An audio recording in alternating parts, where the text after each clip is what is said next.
You know that guy who lies his way through everything? You catch him in a lie, but he'll just lie again and act surprised. But then when that doesn't hold up, he'll go to plan C. I think you're going to find there's nothing there. I have no regrets. I'm following what the lawyers have told me they want me to do.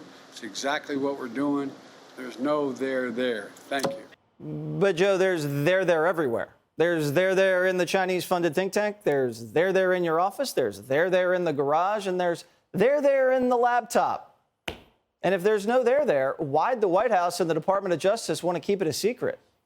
According to the Washington Post, the White House had a deal with the Justice Department that when they found the documents a week before the midterms, they weren't going to tell anybody.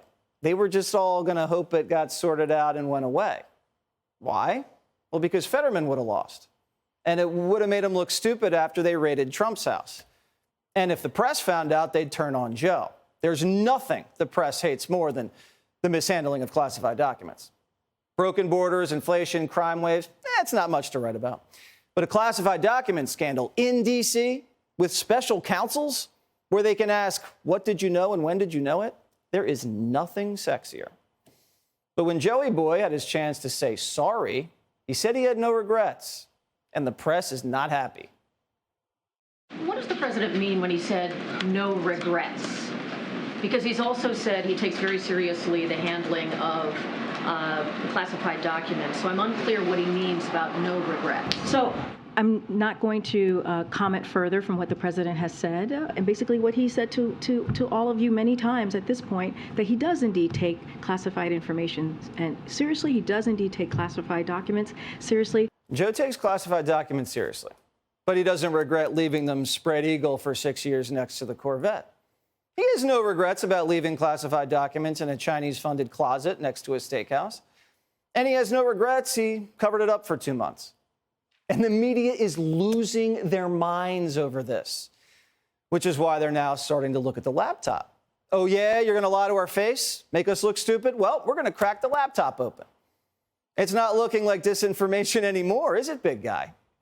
Newly dug up emails show that the big guy, Joe Biden, was personally working on a deal to sell 5 million tons of natural gas to the Chinese.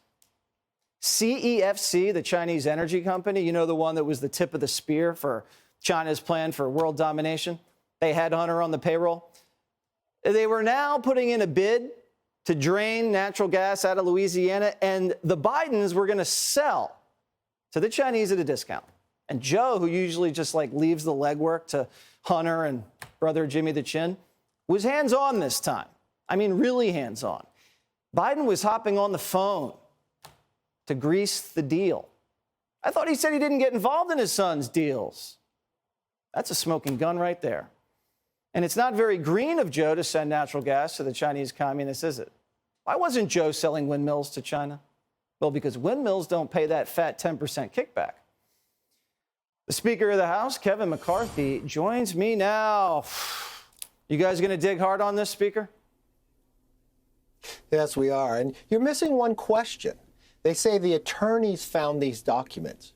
Who told the attorneys to look there? Somebody else knew the documents were there all along. Otherwise, why would the attorneys even look? But it's just a pattern. Remember what today is. It's the 2-year anniversary of Joe Biden being sworn in as president. So what do we get for a 2-year anniversary? We now find out 4.5 million people have come across the border illegally. That's just the ones they've counted. Last month, 250,000, a record, never before in American history have we watched that happened in December. Inflation like we haven't seen in 40 years. And now you find out not only were you lied about the laptops before the last election, now we were lied about and not told that they had documents, that they raided another president, that they don't believe justice is equal. They believe justice should be served on people they politically disagree with, and that they are above the law. That's what 2 years of Joe Biden's presidency has given us. You hit on something interesting. Do you think it was Joe Biden who told his legal team to go look in the closet of the Biden think tank because he just happened to want to clean up shop? Or do you think someone else told the lawyers to look there? Don't know, but why would the lawyers ever look? whoever hires lawyers to be movers? So, and he told us the garage is locked. And it's really tough because every American garage has one button and it opens up. But how did they know to be around the Corvette? How did they know they were back there? I don't know. Maybe they watched his Corvette commercial. But who told the attorneys? No one has asked that question. And then why don't we ask further? Inside the Biden's think tank, what has happened to those who have worked at that university? Well, 2 became ambassadors. 1 happened to become our Secretary of State. Do we ever ask questions about that? I mean, it's interesting, how close is this university to the president? Close enough to raise money from China? And now we raise another question. He's going after any gas stoves in America, but selling American natural gas to China? That's a great point, Speaker. And I think we now have a Fox News alert.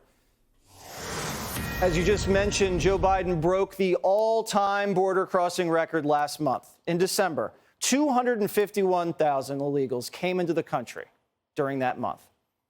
Should DHS Secretary Mayorkas be impeached?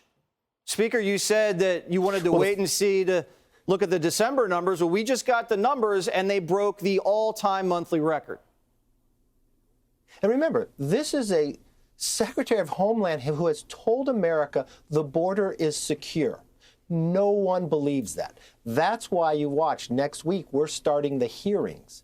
This is moving through. Why is the border not secure? Who has taken those actions? And this action could lead to an impeachment inquiry. Look, I will never use impeachment for political purposes, but I will definitely follow the truth and the facts of wherever it takes us. And I am tired of having America wide open, because you know what else you get with a wide open border? More people dying from fentanyl. Just in my home state, just up from my house, we just had a cartel-style killing, even a baby being shot in the face based upon what's happening on this border. 300 more Americans will die today because that border is not secure. American public has trusted us with the majority, and we will get to the bottom of it. All right. The border's about as wide open as Biden's garage. Speaker, thank you very much. Have a great weekend.